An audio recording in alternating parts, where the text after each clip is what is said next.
പരമ്പരാഗതമായി നമ്മൾ മലയാളികൾ ഉപയോഗിച്ചു വരുന്ന ഒരു വാക്കാണ് ഏതായാലും നനഞ്ഞു, ഇനി കുളിച്ചു കയറാം. നമ്മുടെ ഭാഗം ന്യായീകരിക്കാൻ നമ്മൾ ഏറ്റവും അധികം ഉപയോഗിക്കുന്ന ഒരു വാക്കാണ്.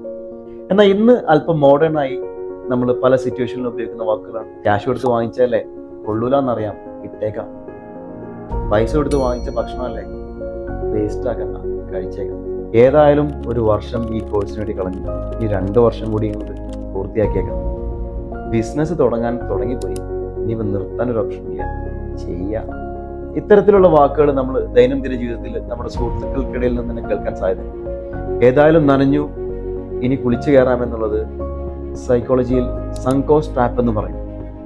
ഒരിക്കലും രക്ഷപ്പെടില്ല എന്ന് തോന്നുന്ന ഒരു കാര്യം, ഒരിക്കലും വിജയിക്കില്ല എന്ന് തോന്നുന്ന കാര്യം, നല്ലതല്ല എന്ന് നിങ്ങൾക്ക് ഉറപ്പുള്ള കാര്യം തുടരുന്നതിൽ ഒരർത്ഥവുമില്ല. Leave it and go ahead. Thank U.